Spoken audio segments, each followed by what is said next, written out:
Are the Pelicans better than they were a year ago when it comes to intangibles? Plus, we get Trey Murphy on the All-Summer League first team. That's awesome to see. And Zion Williamson's 2K rating is unveiled. Let's talk about it in today's edition of Locked On Pelicans. Let's do this. It's the Locked On Podcast Network, your team every day.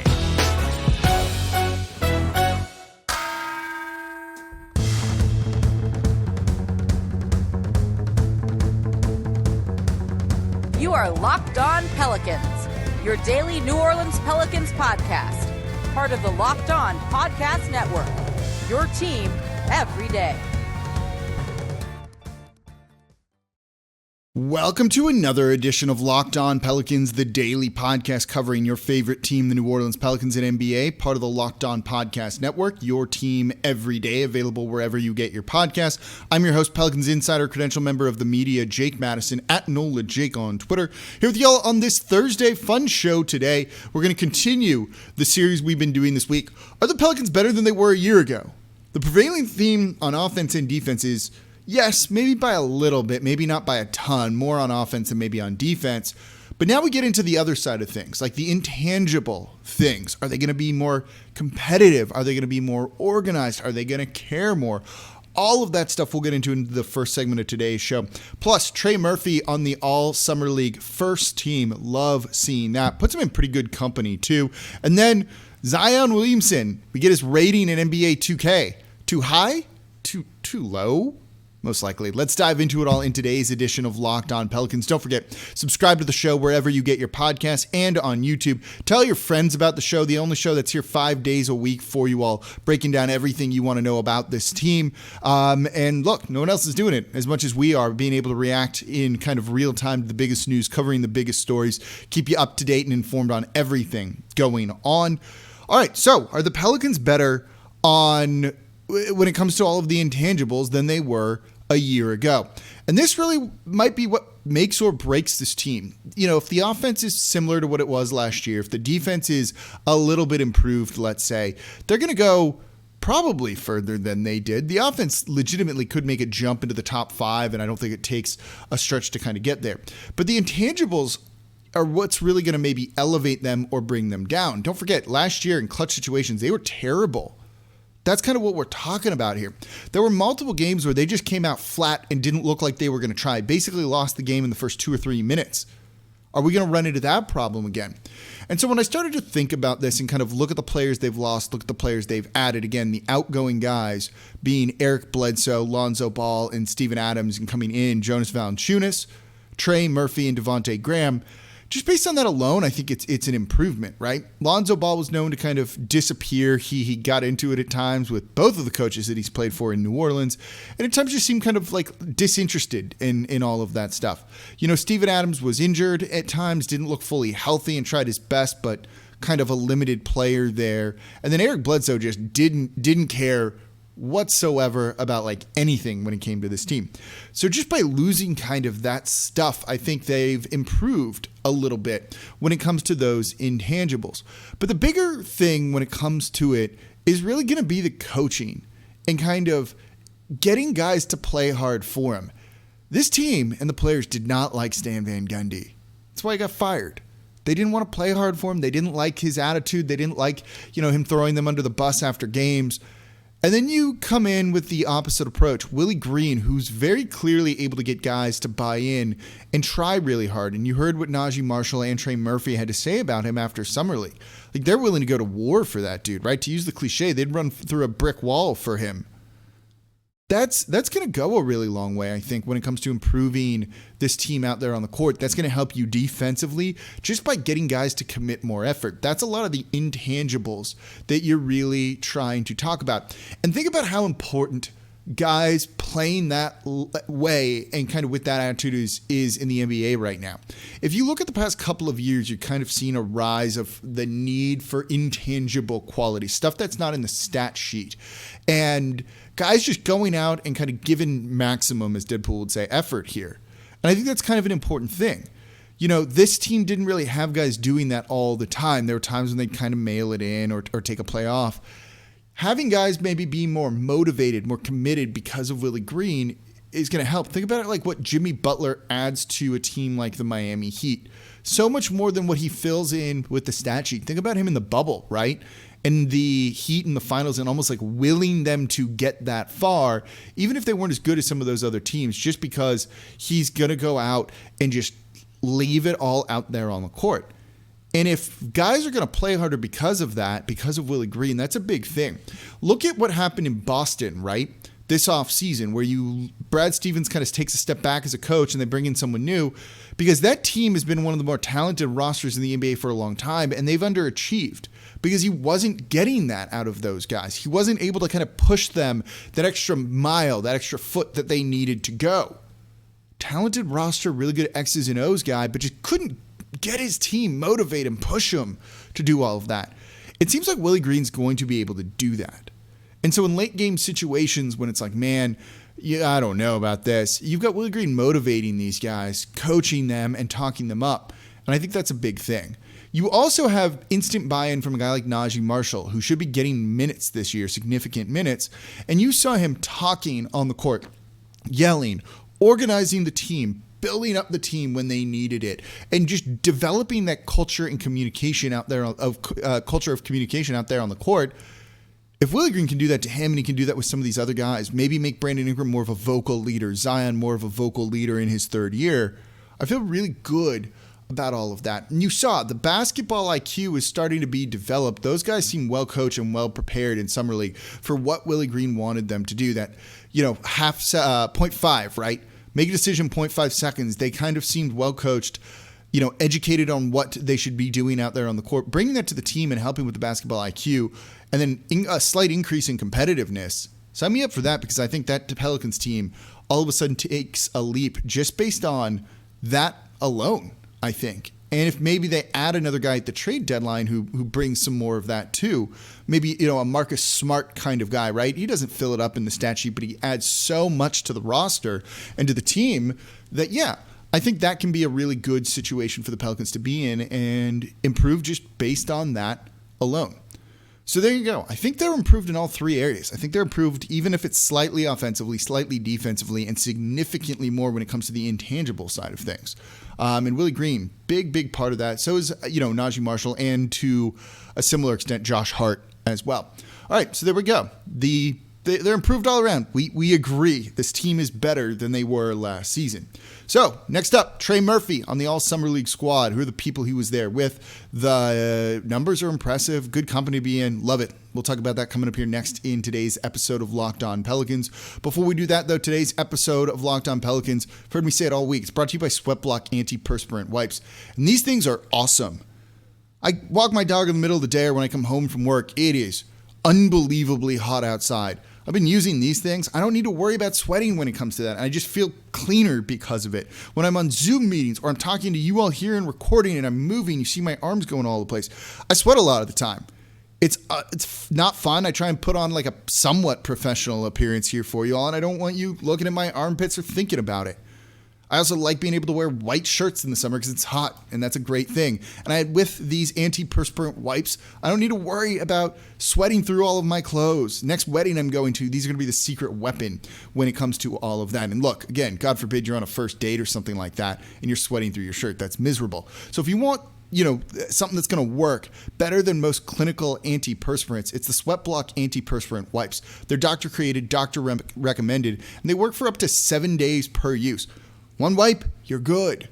Plus, they have the dry shirt guarantee. If SweatBlock doesn't keep you dry, you get your money back. There's no reason not to give it a try. They've been tested in basically every capacity possible. These things really, truly work. There's no effort. So if you want to give the SweatBlock Antiperspirant Wipes a try, go to sweatblock.com, use promo code LOCKEDON. You're going to get 20% off. Or you can check them out over at Amazon, and they sell them at CVS as well. Today's episode of Locked On Pelicans also brought to you by Theragun. Don't let the stress of daily life weigh on your body, whether you're an elite athlete or someone like me who just feels broken down from sitting in a chair all day. It's kind of miserable, and you're just trying to make it through the day tension-free. Theragun can help. Theragun is the handheld percussive therapy device that releases your deepest muscle tension using a scientifically calibrated combo of depth, speed, and power, and it's as quiet as an electric toothbrush. The Gen 4 Theragun doesn't just feel good, it gets to the source of the pain by releasing tension using Theragun signature percussive therapy, which goes 60% deeper than vibration alone. And whether you want to treat muscle tension from working out or an injury or just the stresses of daily life, and look, there's no shortage of that, there's no substitute for the Theragun Gen 4. The OLED screen and design make you feel like you're holding something from the future. Just go to their site, check it out. It's really cool. And the Theragun app learns from your behaviors, and it's going to suggest new routines that are going to help make you feel better. And the Theragun is trusted by 250 professional sports teams like Real Madrid, elite athletes like Paul George, DeAndre Hopkins, and Maria Sharapova, plus hundreds of thousands of customers. So try Theragun for 30 days starting at only $199. Go to therabody.com/lockedon right now to get your Gen 4 Theragun today. That's Therabody, THERABODY.com/lockedon, therabody.com/lockedon. All right. We had Trey Murphy showing out in Summer League. The Pelicans 5-0, Summer League champs. And he ended up making the All-Summer League first team. They ended up having 7 guys on the All-Summer League first team because of some ties in there. And I love it. Just throw them all on there. It's Summer League. Have some fun. Winning certainly helps. And Trey Murphy III was one of those guys. In really good company, by the way, too. You had the number 1 overall draft pick, Cade Cunningham. No. He was on the second team. Here's the first team. You have Jalen Johnson from Atlanta, Trey Murphy, Peyton Pritchard from the Boston Celtics, Jalen Smith from the Phoenix Suns, and Obi Toppin from the New York Knicks. On the second squad, you had Cade Cunningham, Jalen Green. Who else was on here? Patrick Williams of Chicago, Luke Garza from the Pistons, as well as Paul Reed from the Philadelphia 76ers. So you had the 1 and 2 pick on the second team. You had the 4th overall pick from a year ago, Patrick Williams, who, by the way, Trey Murphy and Najee Marshall basically shut down on the second team. That's really good company to be ahead of in all of this. I think that's awesome when you really, really look at it. By the way, Davion Mitchell and Cam Thomas were also the co-MVPs of Summer League, which I also think is kind of cool to see the local product from LSU on there. But Trey Murphy being on that board, when you look at the high draft pick status of some of these guys, and then you have a dude like Peyton Pritchard who played in the NBA last year, averaged over 7 points per game, and just put up 90-something points in a Pro-Am in a single game, by the way, which is kind of nuts. It's really good company, and it shows that, even though he's a little bit older, sometimes you just need to get solid guys on your team, and Trey Murphy fits that. His numbers in Summer League were excellent. 16.3 points per game, by the way. As I pull him up and look at the Summer League leaders and all of this, he's ahead of Sadiq Bey, who won Rookie of the Month at one point last season, who only averaged 13.5 points per game. And I was pretty high on Sadiq Bey. Shot 55.8% from the field, 44% from 3, 100% from the line, grabbed 7 rebounds, 2.8 assists per game. He averaged just about 1 turnover. That's it. Under a turnover per game in significant minutes. 1.8 steals, 1.3 blocks, and one of the other best stats here is 0.8 fouls per game. And he did this guarding multiple positions. That's an impressive body of work, and like a well-rounded body of work too. The 3-point shooting's great. 44% on 6.3 attempts per game is excellent. But the fact that he kept up that offensive load, nailed his shots while defending multiple guys, including centers like Evan Mobley. And he did this without turning the ball over, really. And he's more of a spot-up shooter, right? Like, he shouldn't have a high turnover rate in the NBA. And did it while fouling very little? Yeah. That's a guy who's going to be able to contribute to the team and to help the Pelicans win games next season. Did this in 28 minutes per game. Only played in 4 games. They didn't need to play him in the 5th and give minutes to other guys at this point. Just stand out from him. Again, don't read too much into Summer League, but being able to play and defend well without fouling, I think that shows you something, particularly against guys at his similar level, in the NBA level, when he's going against established vets. Those fouls are going to be higher. The steals and the blocks are going to go down a little bit, but he shows he's capable of doing that. And if he can just improve over the years, he should be a very capable NBA defender. And he kind of showed off that all of the talent's there, the skills are there to be able to do that. Those are some of the numbers that I'm most impressed with. And even though, yes, he is a spot-up shooter mainly, and that's going to be his role at the NBA level, he still drove. He still showed that floater in that in-between game, to the fact that he could at some point kind of be a 3-level scorer. I don't know. It's just a really, really good showing from him in Summer League. I was impressed. I know you were all impressed too. We're really excited to see what he's going to be capable of doing and what his role is going to be for the Pelicans in the regular season. So they want to get back into the playoffs. So he's in good company there, and it's really cool to see him, up above a bunch of other picks that were significantly higher than him, and we're seen as more blue chip prospects coming into the NBA. And that's not even to mention guys like Jalen Suggs and others that weren't in this whatsoever and weren't even on these teams, and he outplayed a lot of those guys. That was awesome. That's what you want to see. Again, in the draft, it definitely seems like David Griffin has been really good. We're excited about Nickeil Alexander-Walker. Who knows what's going on with Jackson Hayes, but say he's going to play with the team this year. He showed a lot of growth last season. You already have Zion. You've got Dede, who might be in store for a bit of a role here. Now you throw Trey Murphy in there, plus Kyra Lewis Jr. The draft picks for David Griffin, I think for the most part, have been pretty spot on. I have a lot of criticism for him about pretty much everything else. I don't really have much to criticize about the draft picks, being able to trade down and still get a guy like Trey Murphy, the guy they wanted. That's just good NBA front office work. There's no other way to put it. All right, there you go. Trey Murphy on the All-Summer League first team. By the way, you had Nickeil last time we got to play Summer League. So Pelicans have a good stretch of getting guys on this spot, showing there's maybe a bit of a pipeline for young talent. So coming up, Zion's rating in NBA 2K. 89, by the way. Too high, too low? What's also his dunk rating? That's where I have a bit of an issue. We'll talk about that coming up here next in today's episode of Locked On Pelicans. Before we do that, though, today's show is brought to you by Built Bar. Built Bar is the best tasting protein bar out there. They're basically protein bars that absolutely taste like a candy bar. They're amazing. If you eat protein bars before or after your workout or for breakfast or whatever, you've got to give these things a try. They're better for you, and they taste better than whatever bar it is that you eat right now. They're soft, they're easy to chew, and they come in unbelievably delicious flavors.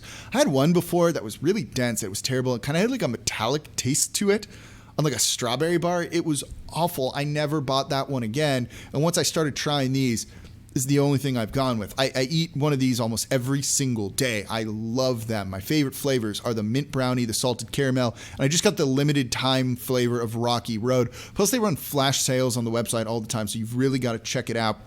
17 to 18 grams of protein, calories between 130 and 180, so you don't waste all the cardio you just did after you eat one of these things.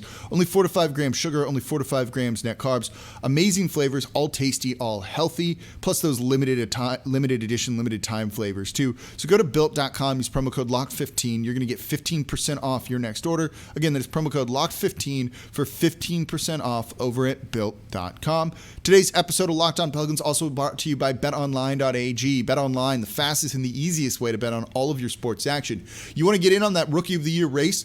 If you're feeling really good about Trey Murphy, all of the bets are up there right now.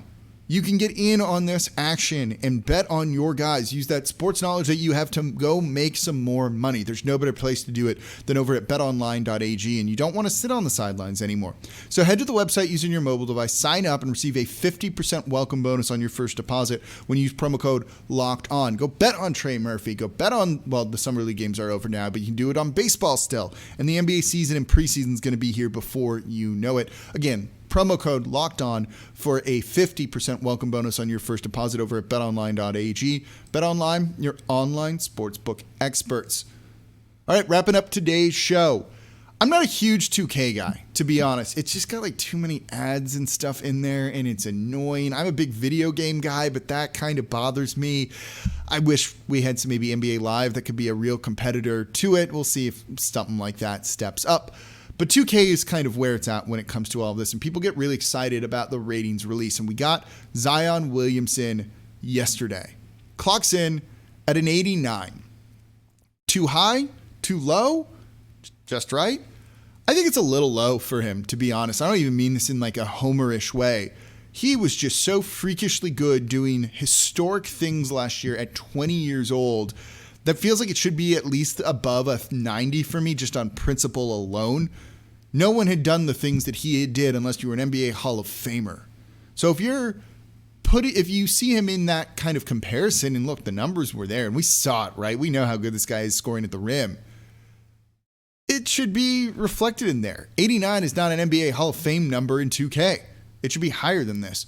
What's interesting, I thought, was that his dunk rating was a 97. He's got the top dunk rating in the league. It's Zion at 97, Zach LaVine 95, Aaron Gordon 95, Derrick Jones Jr. 94, then John Morant at 94. I actually don't think that's right.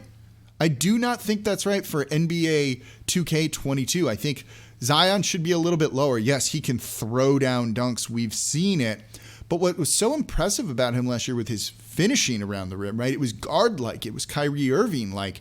It wasn't just monster dunks that were the highlight reel plays. Those are great, but watching his footwork, watching him dance to the rim and around defenders 3, 4, 5 sometimes, and being able to score, you should lower the dunk rating and you should increase finishing, layups, and the footwork and all of that, because that's what's so impressive with him, right? Watching him drive from the three-point line, acting like a guard with that handle, a guy of his size, and then no one able to stop him. That's the impressive thing. Zach LaVine might be a better dunker. Also helps when you're like a smaller guard, right? Like it just looks more impressive than when Zion does things. But he is good at pretty much everything else offensively, especially finishing at the rim and scoring on layups and being able to switch hands, move his body, and do all of that stuff. That innate feel he has for it, I guess it's an intangible in a way. That's what's the most impressive thing. That should just raise his rating alone. And this kind of shows, I don't know how much they watched of him truly last year. And while for the most part I don't care about 2K ratings and all that, it's a video game, particularly not one that I really play, should be higher. Like, at least get this right and get these marquee players right so that when you're playing as them, it kind of feels right. And that helps inform people about the league too. Zion's not just all dunks and flash. It's a whole lot of other things from him as well. So let me know what you think. Is his rating too high, too low, just right? And that's going to do it for today's edition of Locked On Pelicans. Don't forget, subscribe on YouTube, wherever you get your podcast. Tell a friend about the show. Leave a 5-star review with a comment. A bunch of you have done that recently. Thank you. That really helps. It actually does. It goes into algorithms and things like that. Take the 30 seconds to go leave a 5-star review with a comment. Fun show tomorrow for you. We're going to have a fun Friday. What ifs? Pelicans, what ifs? We'll look at 3 tomorrow, including like the biggest one they've ever had. If things just went a slightly different way, how do things play out for this franchise? And you kind of what could come out of all of that? And that should be a fun one to end the week on. So we'll be talking about that tomorrow here on Locked On Pelicans. Thank you all for listening. As always, I'm your host, Jake Madison, at NOLA Jake on Twitter, and I'll be back with you all tomorrow.